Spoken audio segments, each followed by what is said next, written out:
17 सितंबर 2025 यानी आज के दिन पाकिस्तान और यूएई के बीच शाम 8 बजे से मुकाबला शुरू होने वाला था। शाम को 5 से 6 बजे के बीच यूएई की टीम स्टेडियम पहुंच गई, मगर पाकिस्तान की टीम नहीं पहुंची। कहां थी? होटल के अंदर। होटल से बाहर ही नहीं निकली टीम। सवाल उठने लगे कि आखिर पाकिस्तान को ऐसा क्या हो गया है कि मैच नहीं खेल रहा है। तो ऐसे में कई शर्तें सामने आ गई पाकिस्तान की। पाकिस्तान ने कहा कि भारत और पाकिस्तान के बीच जो मुकाबला हुआ था उसमें जो रेफरी थे, माने एंडी पाइक्रॉफ्ट, उनको अभी तक हटाया क्यों नहीं गया? अभी तक सूर्य कुमार यादव यानी कि भारतीय कप्तान पर कार्रवाई क्यों नहीं हुई? तमाम तरह की शर्तें पाकिस्तान टीम की तरफ से रखी जा रही थी। चूंकि सबको पता है कि एसीसी के जो चेयरमैन हैं वो भी मोहसिन नकवी ही हैं। ऐसे में पाकिस्तान का ना खेलना बहुत कुछ बता रहा था। जब ये मामला आगे बढ़ा और कहा गया कि अब एशिया कप से पाकिस्तान बायकॉट कर जाएगा, नहीं खेलेगा, तभी अचानक से खबर आई कि पाकिस्तान की टीम होटल से निकल गई है और चली गई है स्टेडियम की तरफ। माने कहा गया कि 1 घंटे की देरी से मैच शुरू होगा मगर मैच खेला जाएगा। इन सब के बीच बहुत सारे सवाल उठ करके आए कि क्या जो कोच थे, माफ कीजिएगा, रेफरी थे, एंडी पाइक्रॉफ्ट, उनको हटा दिया गया है या फिर उनको भविष्य में एशिया कप में होने वाले मुकाबलों में हटाया जाएगा।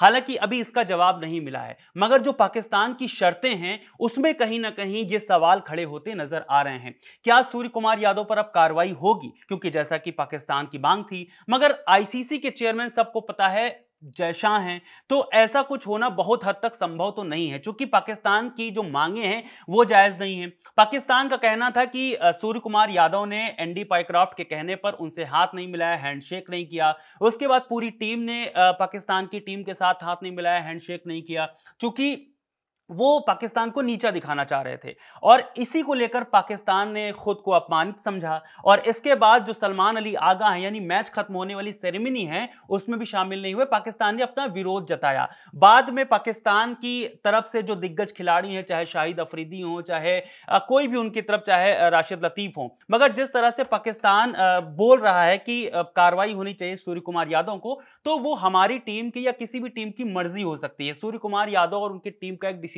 था कि वो हाथ नहीं मिलाएंगे। इसमें पाकिस्तानी टीम लपेट रही है एंडी पाइक्रॉफ्ट को, जबकि उनकी कोई गलती दिखाई नहीं दे रही है।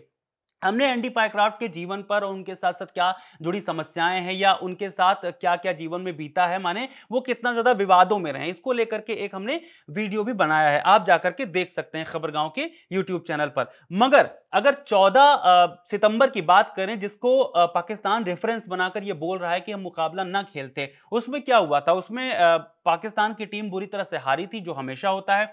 और सूर्य कुमार यादव ने टॉस किया था, सलमान अली अगर टॉस जीते थे। हालांकि हैंडशेक नहीं हुआ था, जब मैच खत्म हुआ उसके बाद भी हैंडशेक नहीं हुआ था। इसी को लेकर के वो अपमानित महसूस कर रहे हैं, जबकि इसका कारण सीधे तौर पर यह था कि जिस तरह से पहलगाम हमला हुआ था 22 अप्रैल को, उसका गुस्सा था भारतीयों के अंदर। और भारत पाकिस्तान के मुकाबले को लेकर बहुत वक्त तक बायकॉट की बात भी चलती रही थी कि पाकिस्तान के साथ कुछ भी हो जाए मगर मुकाबला नहीं खेलेंगे। अंततः मुकाबला खेला गया, मगर कहीं ना कहीं विरोध जताना था तो हाथ नहीं मिलाया गया।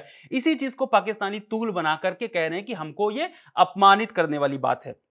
पाकिस्तान ने तमाम तरह की शर्तें रख दी थी, जैसा कि हमने आपको बताया कि रेफरी को हटाना था, वो नहीं हटाया गया। लेकिन पाकिस्तान को इतना समझ में आना चाहिए कि अगर वो एशिया कप नहीं खेलेंगे, क्योंकि अगर उनकी लास्ट कुछ सीरीज देखेंगे, चाहे वो न्यूजीलैंड के साथ हो, चाहे भारत के साथ हो, जो चैंपियंस ट्रॉफी में हुआ, सब जगह हमने देखा कि पाकिस्तान की बुरी तरह से हार हुई है, जबकि पूरी नई टीम उनकी खेलने के लिए आई है। अब इस तरह से उनको नए तरीके से अपने आप को ढालने के लिए, बेहतर बनाने के लिए उनको क्रिकेट खेलना ही पड़ेगा बड़ी टीमों के साथ, खासकर भारत के साथ। भारत ने अगर बड़ा दिल दिखाया है तो आपको भी खेलना चाहिए और इन छोटी मोटी बातों को अवॉइड करना चाहिए। लेकिन पाकिस्तान अपनी जिद पर अड़ा हुआ है कि वो मैच नहीं खेलेगा। हालांकि आईसीसी का दबाव होगा, शायद आईसीसी ने सारी दलीलें खारिज कर दी पाकिस्तान की, आपकी एक भी बात नहीं सुनी जाएगी और पाकिस्तान को खेलना ही पड़ा। यूएई के साथ वो खेले और उसके बाद क्या बोलते हैं, क्या होगा वो आपने मैच में देखा ही। मगर पाकिस्तान की जितनी भी दलीलें थी वो बेशक बेबुनियाद थी। अगर कुछ भी उसमें आधार होता तो एंडी पाइक्रॉफ्ट के ऊपर कार्रवाई होती, अगर उन्होंने कहा होता कि आप हैंडशेक ना करें। मगर ये पूरी तरह से भारतीय टीम का डिसीजन था कि हम जो पहलगाम में हुआ था उसका विरोध जताएंगे, तो इस वजह से उन्होंने हैंडशेक नहीं किया। अब इसको मुद्दा बना करके हमने देखा कि जैसे जो पूर्व इनके खिलाड़ी हैं पाकिस्तान के, मोहम्मद यूसुफ, उन्होंने किस तरह का बयान दिया सूर्य कुमार यादव को लेकर, बहुत गंदे शब्दों का इस्तेमाल किया। उन्होंने तर्क दिया इरफान पठान का कि उन्होंने फ्लाइट में जिस तरह से शाहिद शाहिद अफरीदी को बोला था, इस वजह से हमने बोला। मगर उन्होंने मोहम्मद यूसुफ ने जानबूझकर कई बार इस बात को दोहराया। एक टीवी चैनल पर वो बैठे हुए थे कि ऐसी-ऐसी बातें मतलब वो करेंगे, और उसके बाद उन्होंने हमारी टीम के खिलाड़ी को, सूर्य कुमार यादव को, इस तरह की बातें कहीं। हालाँकि ये बातें नहीं करनी चाहिए। जब हैंडशेक नहीं हुआ उसके बाद फिर सरहद पार से बहुत सारे खिलाड़ी बोलने लगे, जैसे शाहिद अफरीदी बोलने लगे कि इनकी आदत है। हालाँकि शोएब अख्तर ने कुछ अच्छी बातें की, अब उसका ये भी बात हो सकती है कि उनके बहुत सारे फैन्स भारत में हैं।